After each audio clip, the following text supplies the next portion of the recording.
Okay, thanks everyone, thanks organizations. I will talk about ultra unifications, and these are most based on some single author works, especially this one published in PRD. Previous collaboration with these people are very important.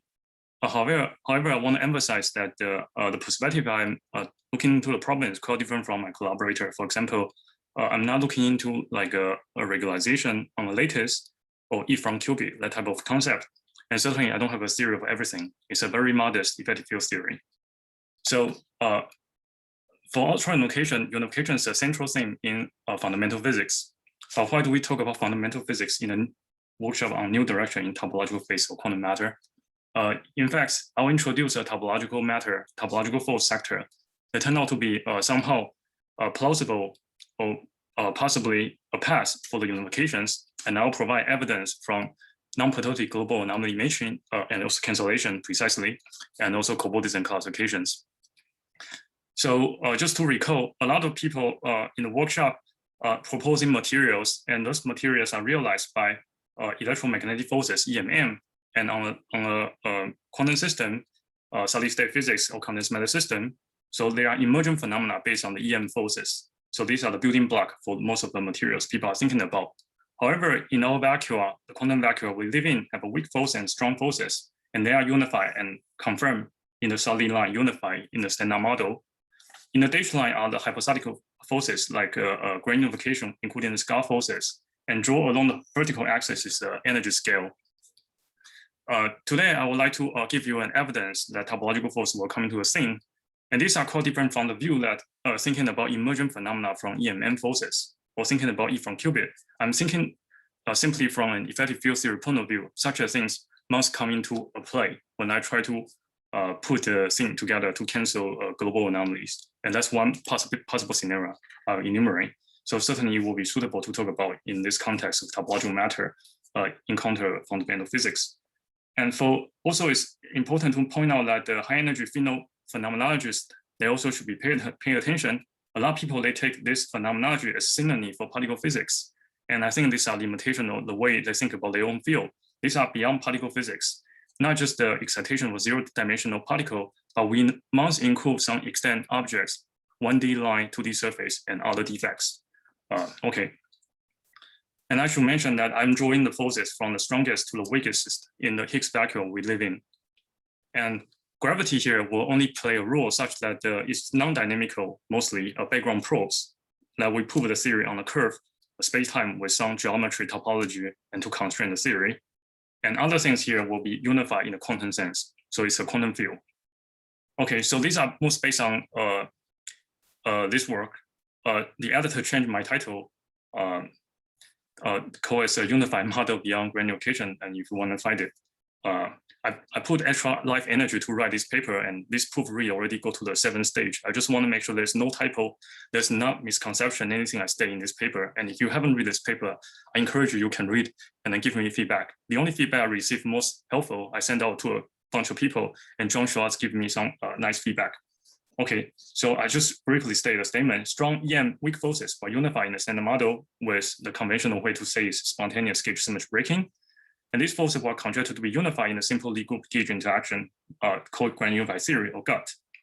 In my work, I propose a theory beyond standard model and grand unifications, aiding new gap topological phase sectors consistent with non-partotic global anomaly cancellation and cobordism constraint, especially from those from baryon minus lepton B minus L, electric work weak hypercharged Y, and mixed type of gauge gravitational anomaly. These gap topological phase sectors are constructed via symmetry extension, in contrast with the symmetry breaking of Anderson-Higgs. And the low energy of such a theory actually contains Lorentz invariant TQFT, topological field theory, either the 3+1 dimensional one, the non-invertible TQFT, or the 4+1 dimensional one was invertible or non-invertible TQFT, which are known as short range or long range gap phases. Alternatively, there could also be right-hand neutrinos. I will also include them, or gapless CFT, conformal field theory, that could have unparticle behavior. But my unparticle is a bit more general than Howard Georgia's unparticle physics, and you will see.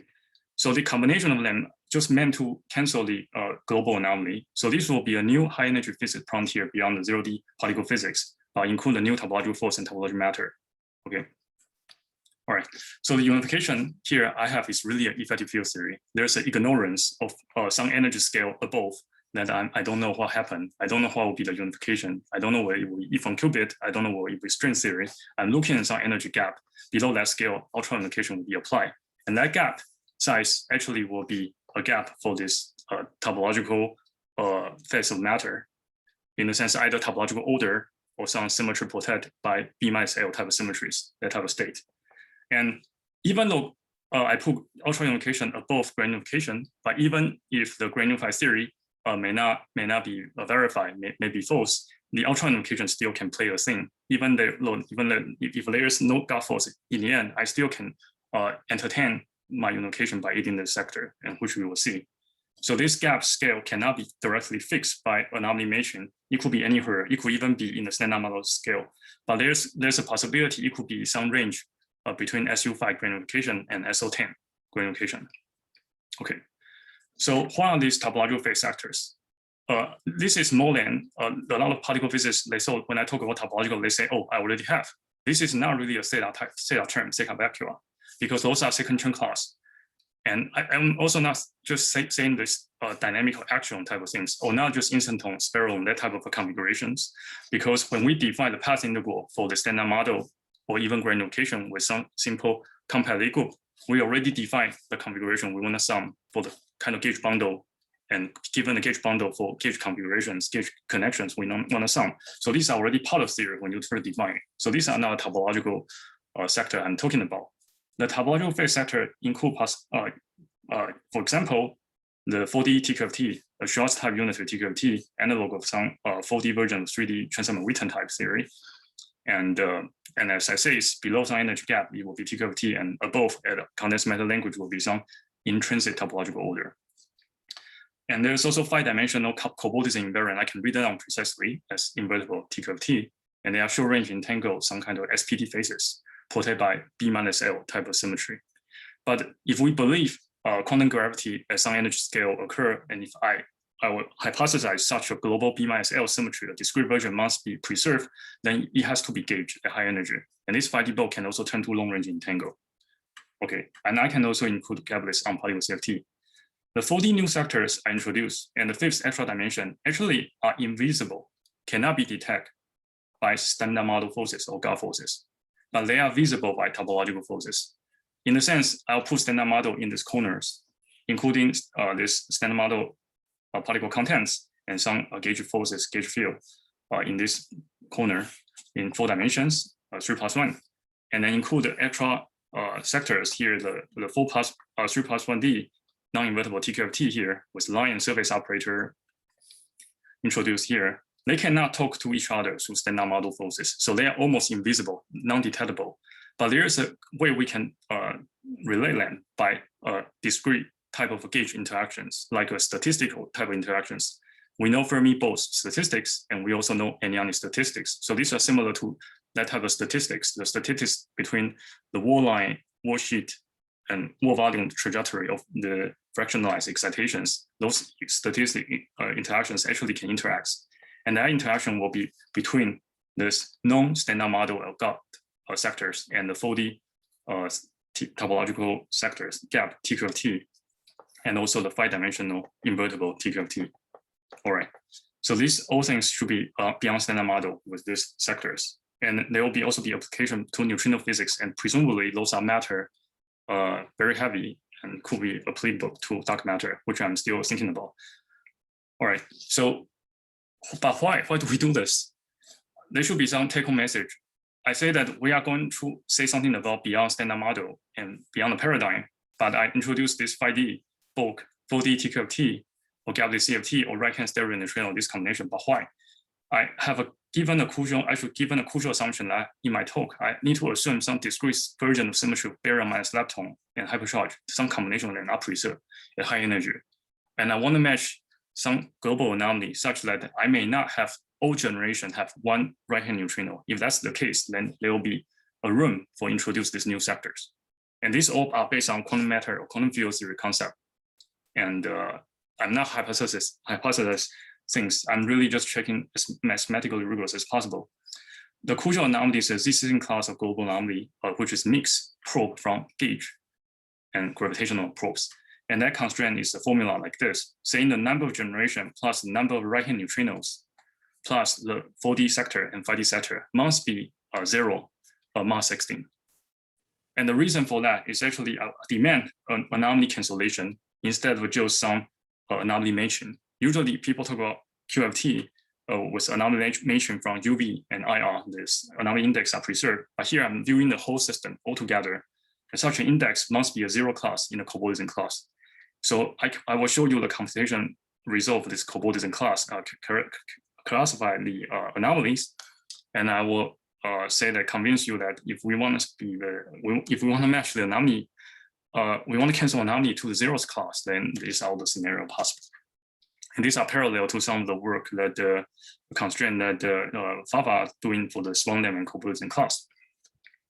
So just review the standard model can be drawing some particle contents like this.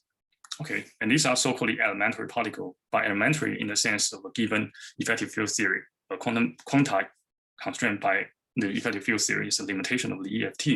If we draw this elementary quanta, and they have this red, green, blue in color, and this false colors is leptons. So these are quark sectors, and these are lepton sectors. And I can write down this fundamental of 3 of W plus U2, and everything will put together in this diagram. The crucial question mark is that we haven't observed or confirmed whether there's a right-hand neutrinos for all the generations. So these are 3 generations. So there are rooms. Can we substitute this question mark by some new sectors? Okay. So if I put this the contents I show in table, this will be this form. And specifically, you should look at the quantum number I want to emphasize is the baryon mass lepton and hypercharge Y. There's a linear combination of them such that all the quarks and leptons have charge 1 under this discrete Z fold. And they also fit together very nicely in the SU5. And they also be a center of Z fold of spin 10 of gradient by theory, which normal Sarko Z2 is Fermat parity. And I hypothesize that this one still be preserved at high energy and also be gauged. So I want to use this tool as a way to check the Tahoe anomaly and also mixed gauge gravitational anomaly when Z4 are viewed as global symmetry, but eventually at high energy they are gauged. Okay, some relevant works are here. And then we want to put everything in terms of the a global structure of a Lie group instead of just Lie algebra. So this Lie algebra is known, but the Lie group really have a full version for the standard model, mass ZQ.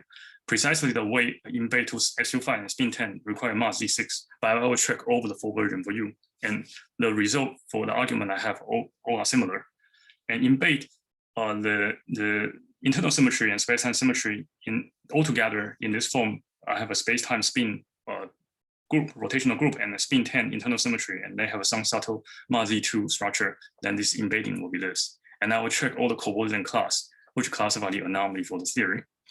And importantly, a lot of things you learn from textbook, usually people think about the U1 B minus L, so which will be a U1 structure here.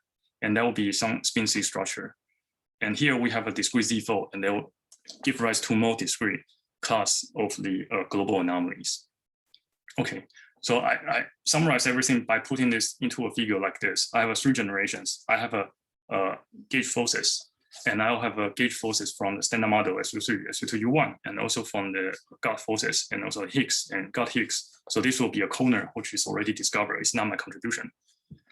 I want to classify all the invertible anomalies, but anomaly is an adjective used a lot. So what I'm talking about is anomaly. Is invertible anomaly I'll discuss, which require a notion of introduce some boundary, looking at the theory as a boundary of some one higher dimensional invertible topological phase.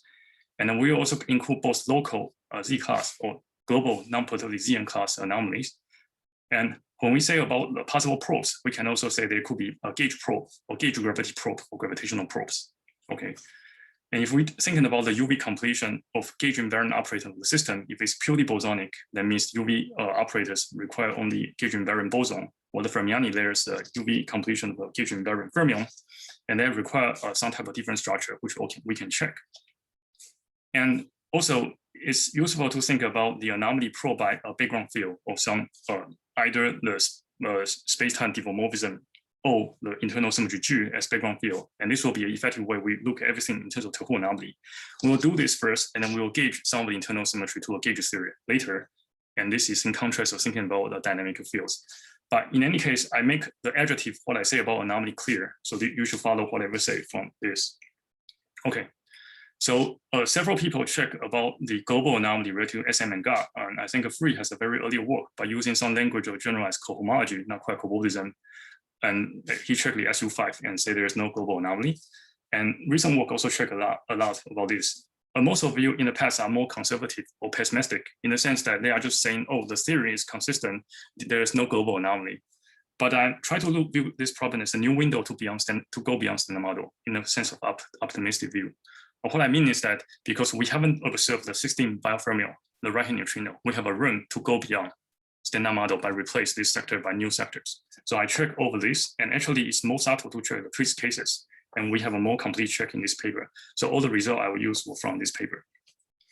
So this is a table showing that for standard model gauge group or internal symmetry group or SU5, you can find out there are perturbability Z to the fifth, 5 of them class of perturbability anomaly and Z class for the SU5. And there are also some additional Z2, Z4, Z16 class of global anomaly. Okay. And for the spin 10, there's actually one possible Z2 anomaly related to the new SU2 anomaly. Okay, and since I'm focusing on this standard model SU5, so we'll zoom in into this case. So the Z2 fifths are perturbability local anomaly, so you can capture them by perturbability Feynman diagram. So this you learn from textbook. So these are just 5 of them, and everything check, they cancel. Okay. Hi, so, Juven, please wrap up soon. I don't know that. Yeah, okay, I see. So yes, I forget it's 15 minutes. I'm almost done. So the global anomaly are these types. And now I just want to mention that there are some similar phenomena like Witten anomaly, Z2 class, but you will be mutated to Z4 or Z class, depends on the mass ZQ charge of the standard model. Okay, and there's also additional Z2, Z16 classes. The crucial punchline message is that once you check this, you just need to count the quantum number for this. For example, the Witten anomaly will be Ma2, and you count the W as U2. There are 4 of them. So Ma2, Ma4, 0. So this will be canceled. Other things are similar. And the only thing that seems more have a room to play is this Z16 anomaly. If we want to have 15 per generation biofermions, we have alternative stories. Okay, so that's a logical to ultra locations that we have a room if we want to have 15 per generations. So the logic is that once we assume the assumption I have for the standard model gauge group, 15 biofermion and discrete BMI cells preserved, then checking the anomaly leads us to the case that either we may have a standard law with just some right-hand neutrino, but it could also be possible have a new TQFT sectors, which is similar to this boundary topological order condensed matter people talk about, and the 5D SPT phases, and also some mixing of them, and possibly also can have on polygon CFT physics. So everything together for all this scenario to match the global anomaly, I'll call as ultra unifications with these new sectors. And the picture of this unification will look like this. And yeah, and there's a mathematical formula to write down a path integral where the usual way of Anderson-Higgs is gauge symmetry breaking, while the way to construct the new sectors for the TQFT is through symmetry extension. And they have a cohomological and characteristic classes and some upfront covariate invariant into a play, which is related to this Podolsky-Kitaev in the quantum matter realizations. So I would just like to thank the organizers for organizing this workshop. And thank you very much, Jennifer, Dominic, Andre, and Sida, and Izzy, and Janelle. It's my pleasure to speak here. Thank you very much. I summarized some of my previous work related to fractal theories. I don't have time, but thank you. Thank you.